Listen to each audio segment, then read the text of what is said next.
I'm Bethany Dawson, and welcome to My Classic Soul, the podcast dedicated to the best soul and R&B music throughout the decades.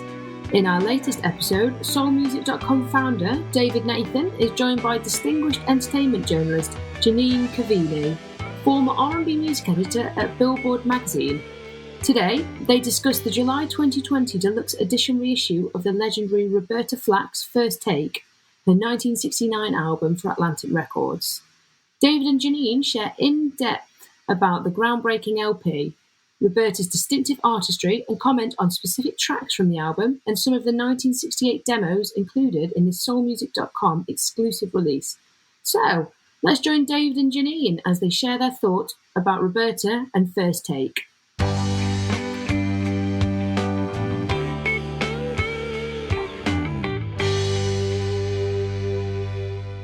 Janine, it is just delightful to have this conversation with you. As we both know, we go way back. Way back to a time when you were my esteemed R&B editor at Billboard, and I was one of your trusty freelancers. Indeed. And it was a pleasure we developed a relationship over the phone and over our mutual love for R&B music. And it was actually a few years before we met in person when I moved to Los Angeles. And then I moved into the same neighborhood and we've become great friends. So it's a pleasure for me to be here to talk to you about our favorite topic, music. Correct. And today we are celebrating the release of First Take, the re-release, I should say, the deluxe edition of First Take, the first album by Roberta Flack on Atlantic Records. And I'm really excited about it because it's been a labor of love for me to work on it with different people at Run Out Groove and Patrick Milligan at Rhino and so on. And of course, with Roberta and her management. And we'll be talking about some of the specific tracks on there, playing a little bit of some of them. Yeah. And also the demos, 12 demos that constituted the, rehearsals in a sense for what would turn out to be First Take. Before we get into the actual album itself, I'm just interested to hear from you. When did you first become aware of Roberta Flack's music?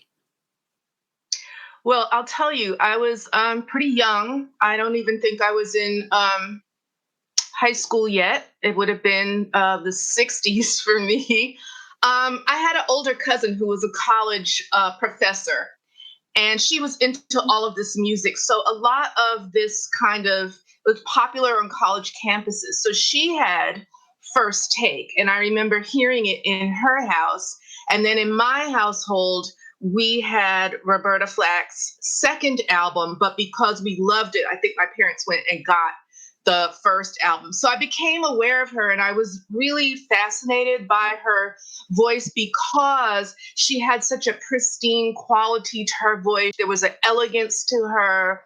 There was a blackness to her that came across, and she sounded different to me than what was out. I was used to the soul music and the finger snapping music and, all of that. And she clearly made her own mark. It almost seems like she came out of the same group of like the American singer-songwriter movement, that kind of sound, even though she wasn't much of a songwriter. But she was able to be such a grand interpreter of other people's music that you would almost expect that she was a singer-songwriter. You know what I mean? Absolutely. So I heard compared to what specifically, the first time ever I saw your face, of course, and I know we'll talk about that in a minute, but that's how I became aware of her, as like this pristine sort of voice of calm and intelligence and poetry, really, because of how great her vocal interpretation skills were. Yeah, I mean, yes to all of that. In fact, my first time actually seeing Roberta Flack was, I was familiar with the albums before she came to Britain for the first time, which was in 1972, I believe. And there was no one else that we could compare her to. I mean, just the way she performed. She actually did was very unusual back in the time. That there was a BBC special. She had an hour special on Oh, BBC TV. Yeah, it was part of a series called Sound of Soul, and it was just watching her at the piano with her musicians on television as well was just like wow. And she wasn't really comparable to anyone else, in particular because of her, as you mentioned, the sound of her voice wasn't like. I mean, like she couldn't be funky, but that wasn't how right, people perceived her. right. Um, you mentioned compared to what, so I think that's really a great place to start. And one of the things that's interesting is the song was done by Les McCann, who was responsible for Roberta's introduction to Atlantic Records. I don't know if you know much about that story. Wasn't she teaching at Howard and also playing at this local DC nightclub? Yeah, Mr. Henry's. Right. I'm just curious, have you ever been to Mr. Henry's? No. Mm-mm.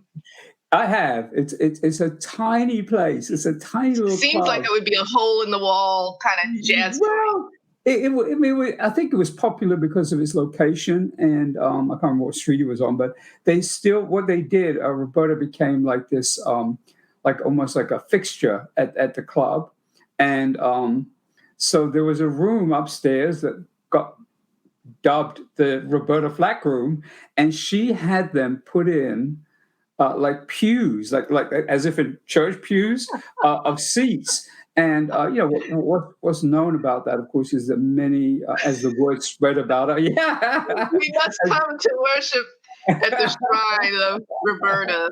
yeah, a lot of the people who would stop by, word of mouth spread, were quite, well known. Johnny Mathis, but Bacharach, a whole lot of people just stop in to see her because they heard about this amazing vocalist and pianist, and that's apparently how Les McCann found out about her, and he was just blown away, and then promptly spoke to his then new producer, Joel Dawn of Atlantic, yeah, and within a certain time period, Roberta Flack became an Atlantic recording artist.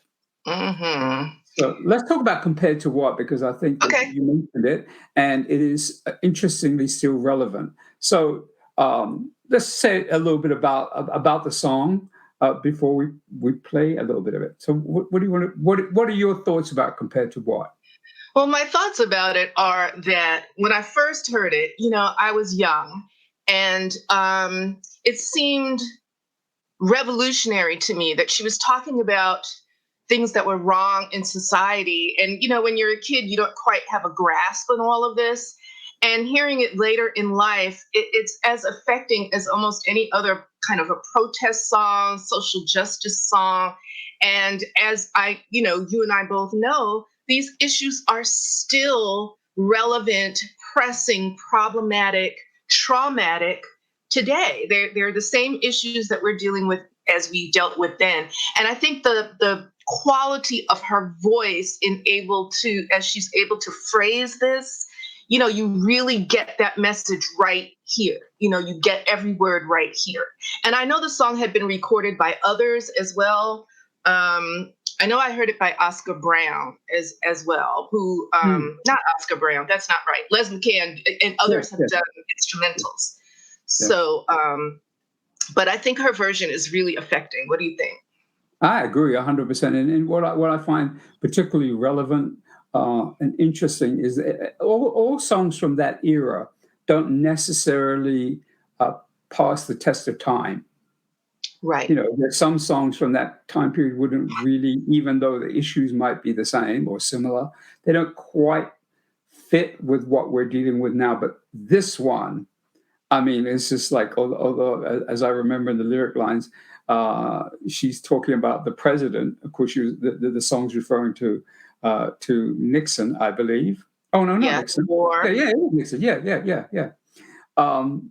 It's sad to say is relevant about the current administration.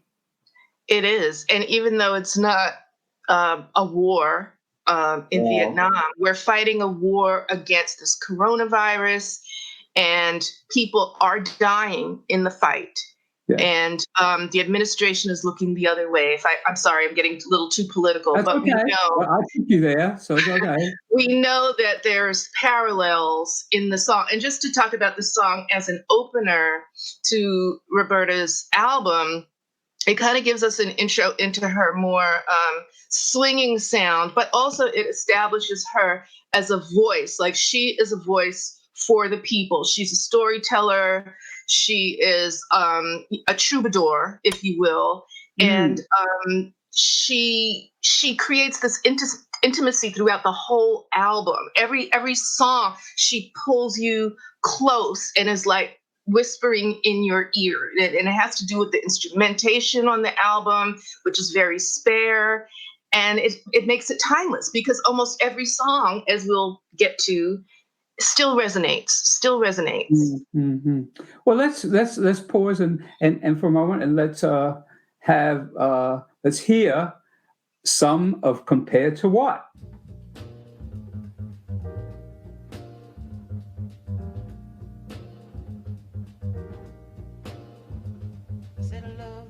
Wow. Well, listening to it again, it's just a reminder of exactly how timeless it is, and how timely and timeless. So let's move on to another track I particularly wanted to talk to you about, and I am going to now reveal my command of Spanish. Aha! Even though it may be minimal, Angelitos Negros. You said it perfectly. Excellent. So let's talk about that, because that is a very wow. It's very different in some ways from everything else on the album. I'd like to get your perspective on it. Well, I'm a person of Afro-Latino descent. So to hear, I had Spanish-speaking relatives, but the world seemed to be divided into, you have your pop, English, soul over here, and you have your Latin, Spanish-speaking artists over here. And very seldom, if ever, did you hear an R&B or soul or African-American artist, if you will, sing in Spanish and sing a poem to music that was written ages before. And the sentiment of the song, it's beautifully sung in Spanish. She does a beautiful job. Mm-hmm. And it's really about painter. I want you to paint little black angels too, because they go to heaven too. Black people are beautiful. And when you paint these churches, there's white angels. I want black angels too. And I think, I'm not saying it verbatim, but that's kind of like the sense of it. And I know you can talk more about it musically, but its importance as a statement of the beauty of Blackness, and also that there is Afro-Latino people who are in existence, and we can sing about the beauty of their Blackness in a lot of different languages. That was so eloquent, Janine. You really, it's as if you kind of were there with Roberta when she chose to do the song. It's the performance is also absolutely exquisite. I mean, and it's interesting again, that when you look at this whole album, we look at Compared to What, we look at Angelitos Negros. I'm just finding excuses to say it. and trying time. Negros. So before we go further, let's listen to some of it.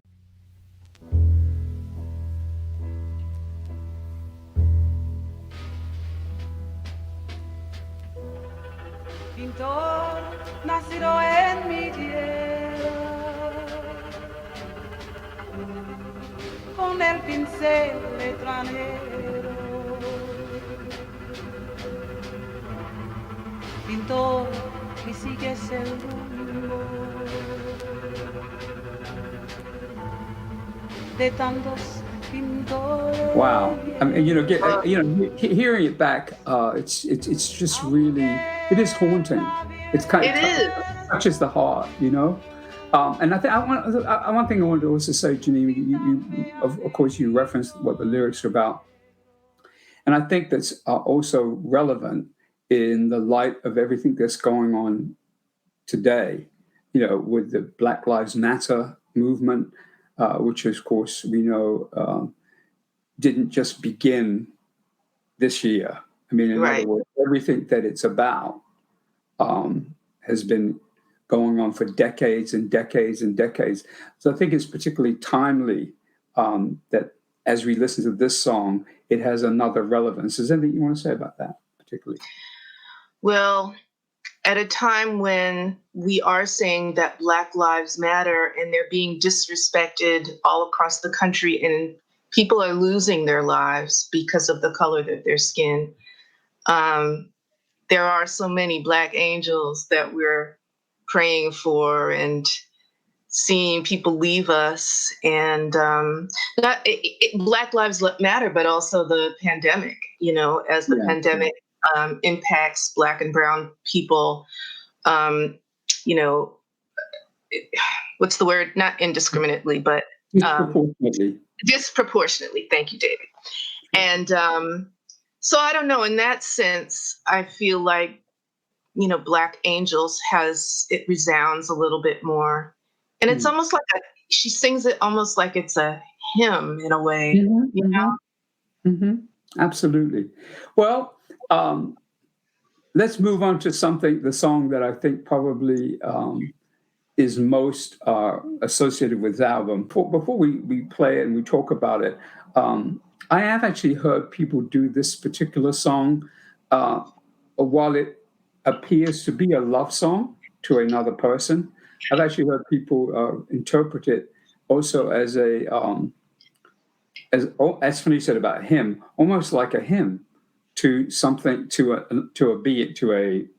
someone they believe in or to a higher power.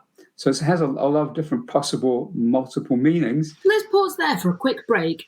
Then we'll return to David Nathan and Janine Coveney as they continue to share about Roberta Flack and First Take.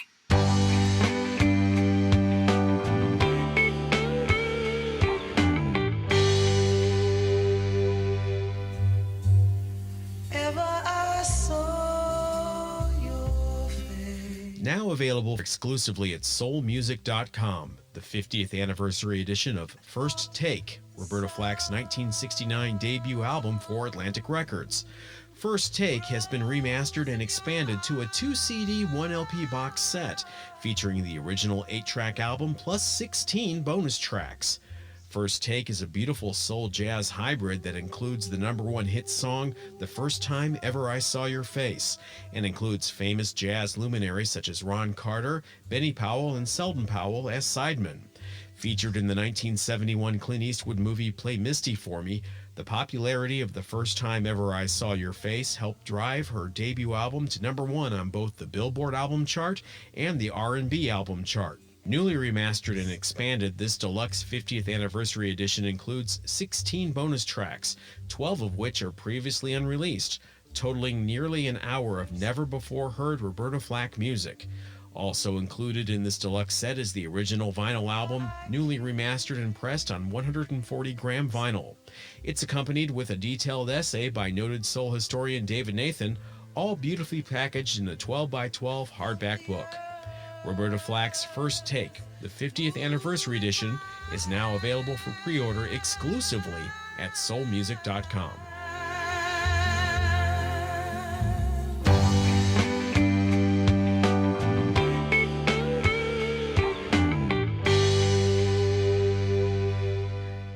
So let's talk about The First Time Ever I Saw Your Face. Now, do you remember the first time you ever heard the song?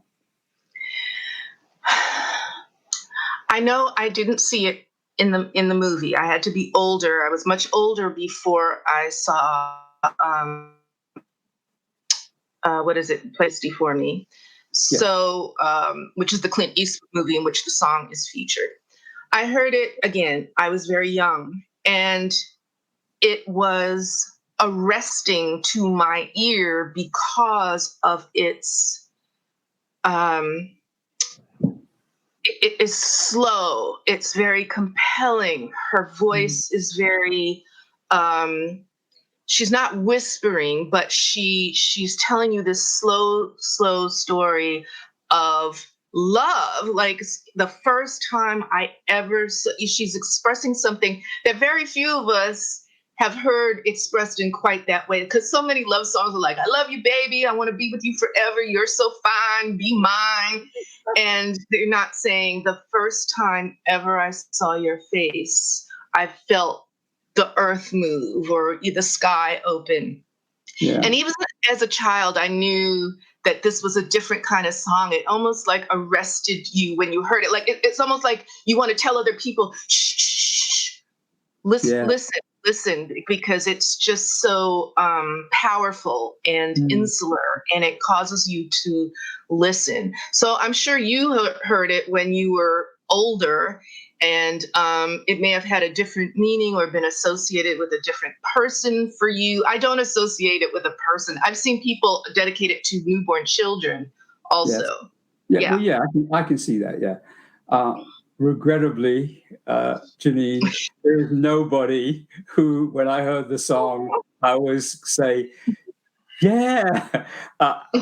Sorry, don't burst that bubble. But anyway, but I will say this. I will say that,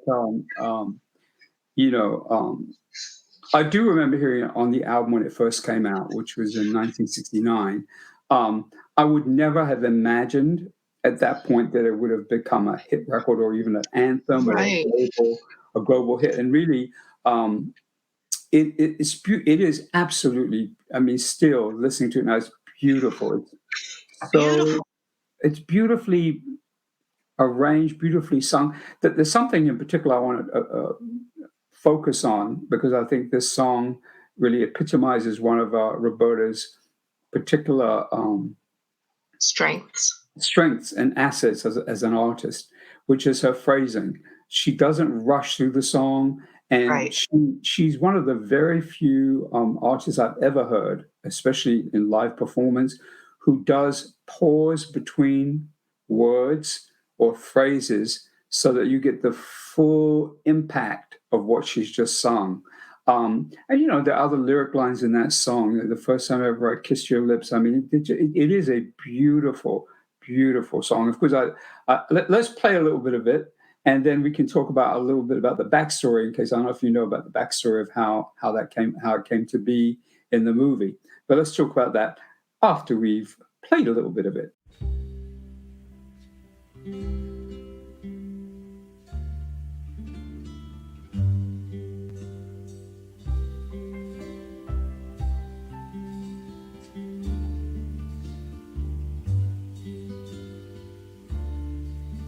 First time ever I saw your face,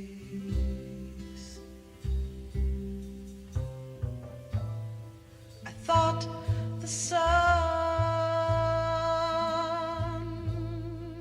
rose. That's her wow song. It demonstrates all of her, as you say, her strength, her skill, her control, her phrasing, her dynamics in the loud and soft. It's just really compelling.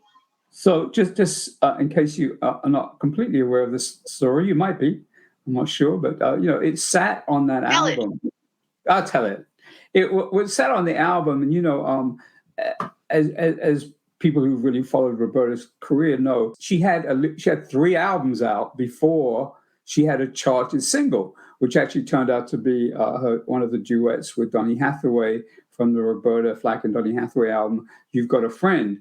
And it was actually, as the story goes, Clint Eastwood, as the director of Play Misty for me, was driving along a road, I believe, somewhere in California. And the song came on, first time ever I saw your face came on, and he supposedly pulled over because he was so struck by the beauty of the song. And again, as legend has it, he got in touch with somebody who got in touch with Atlantic Records, who then put him in direct touch with Roberta. and he called her and said, "This is Clint Eastwood, and I want to use your song in my film." And I believe she was like a little bit blown away by that. And that turned out to be the platform that really launched Roberta Flack as a pop, soul, even you could say adult contemporary and jazz artist, but certainly as a global artist. And what a way to start a recording career for the masses, so to speak, with a ballad, with something so plaintive that's not like anything else. That's quite Exactly. in and of itself. It's unique. Yes. And I think it established her as that kind of art. And I read an article the other day, and I actually sent you a copy of it, from June in the AARP magazine, where she says that when Clint called her and asked her for the song, she wanted to re-record it. Like, oh, that's too slow for the movie. And he was like, no. You have to leave it just the way it is. Okay. Let's move on now to a few of the songs that are actually on the deluxe edition of this First Take reissue, which is coming out this month, July. Proud to say through soulmusic.com. And this is related to the demos, which are actually on the CD. They form disc 2 of the CD version of this project. And the backstory about it, before we play a few of the songs, is that for many years, while those demos were logged into the Atlantic tape library, nobody could find them. I mean, there were boxes with it said Roberta Flack demos, and then I remember personally going into the vault and opening the box, and there was nothing in there. So for a long time, everyone thought they're lost. We're never going to find them. Blah blah blah. Fortunately, working with the great people at Rhino and Run Out Groove, they found some of the demos. These demos were actually recorded over a 3-day period in 1968, November of 1968. Basically, Roberta, her drummer, and her bass player from Washington, D.C., where she was performing, as we know, on a regular basis at Mr. Henry's. And basically, she just went in the studio and recorded everything that she'd been performing at Mr. Henry's. So it was over a 3-day, three sessions. And so what we got to hear, when the project came to fruition, some of the songs on here really represent the diversity of Roberta Flack's artistry. So let's talk about a few of them. I know one in particular that I want to focus on is one that seems a little bit of an anomaly. And I know you and I talked about this before the podcast, which is a song called Groove Me. Yes. In listening to these demos, I really got the sense of her diversity and, the way she was able to tackle a lot of different types of material. But this Groove Me song, like we said, she became known for this plaintive love ballad. And on the flip side, she could get funky and soulful too. And that's what Groove Me kind of represents, because it's sassy. It's a song that's kind of like, hey baby, this is what you do to me. This is how you make me feel. I want you to come close. And it's more of the physical expression of love than Roberta was known for, a more cerebral and romantic.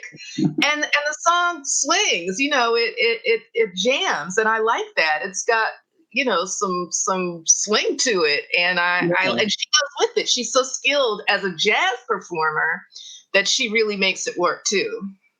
All right, well, let's hear some of Groove Me.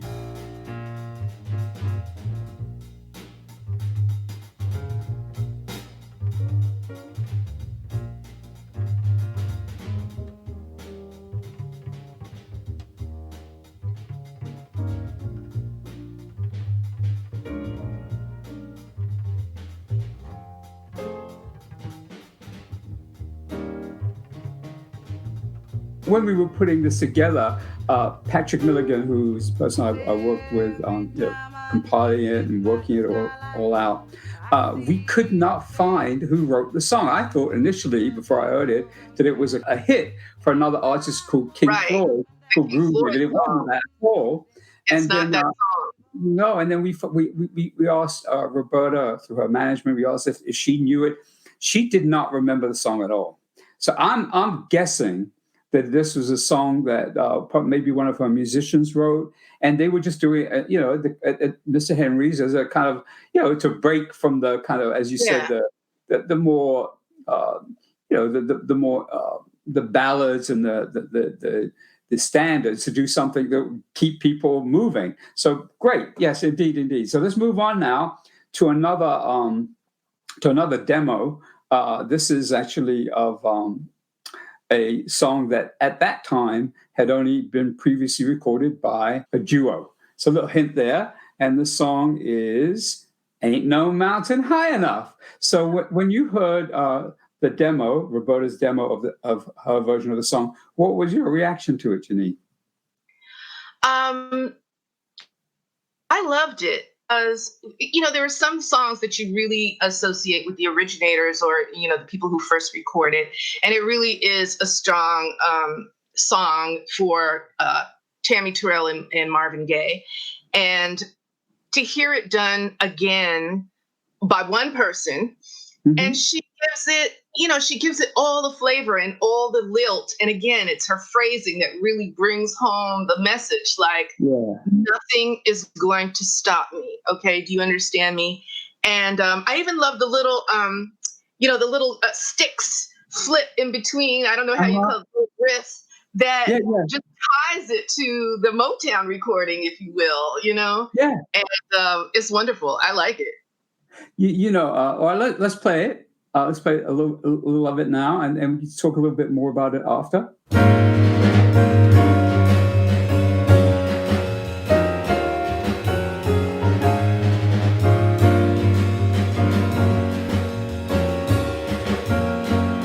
Ain't no mountain high, no valley low, no river wide enough, baby.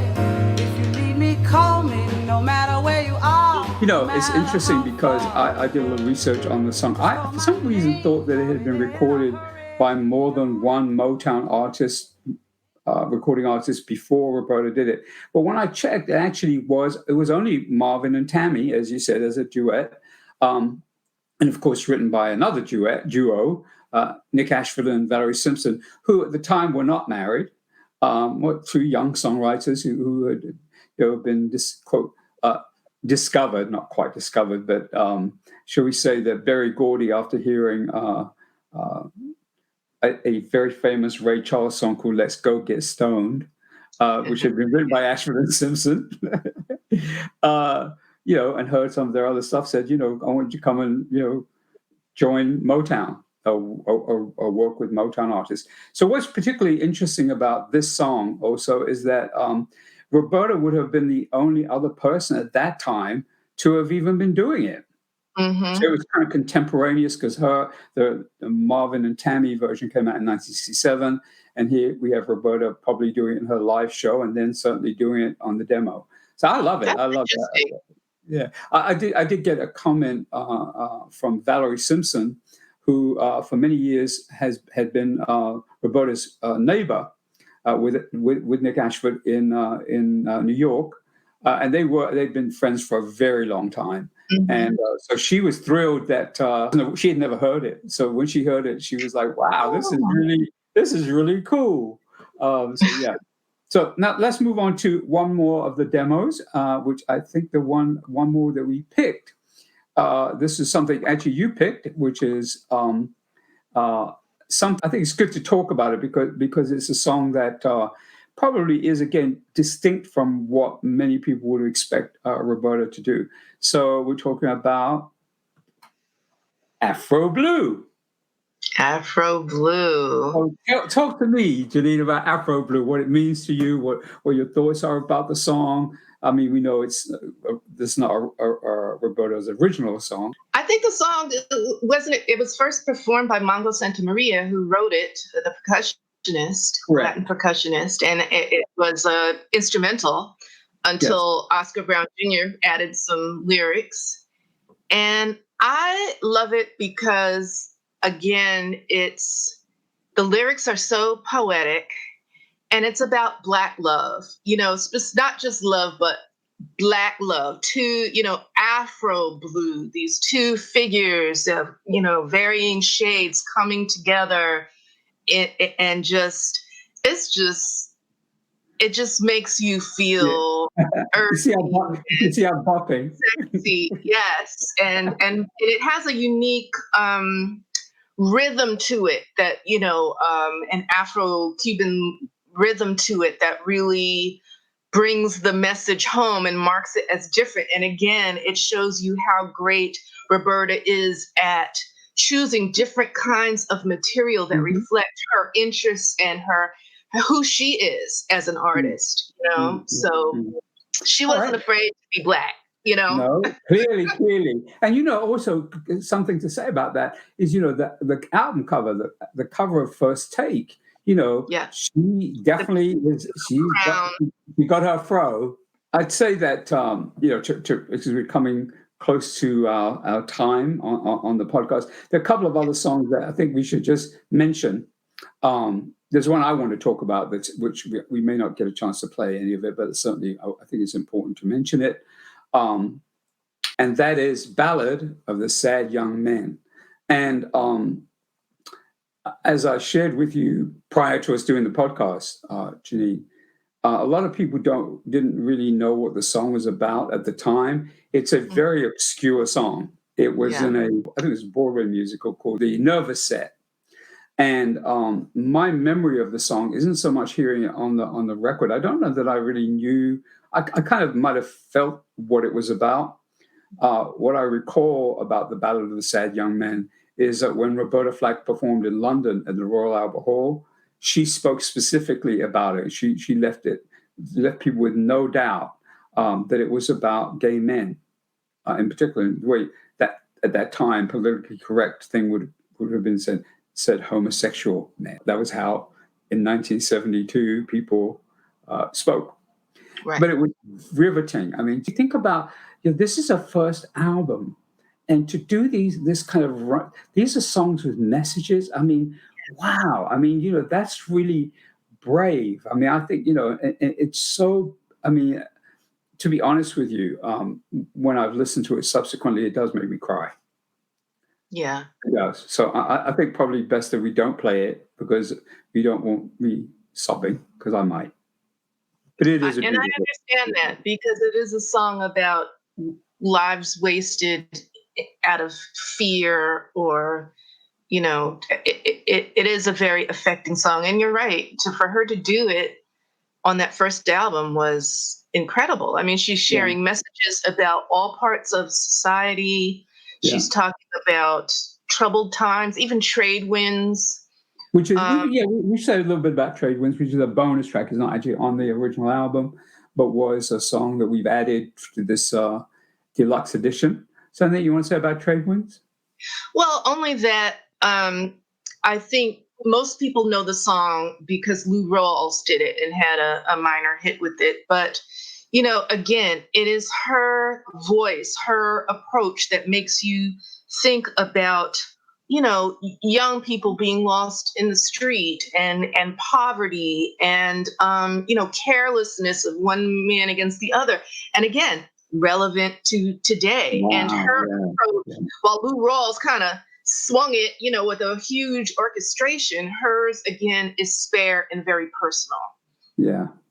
Yeah. Wow. I think that's a perfect way to complete our conversation. I think that the one other thing I would add is that in reviewing this project, in reviewing the deluxe edition, what becomes apparent is that while many people would relate to Roberta Flack as a singer of love songs, she actually has been, and particularly on this album and the recordings around that time, a social messenger.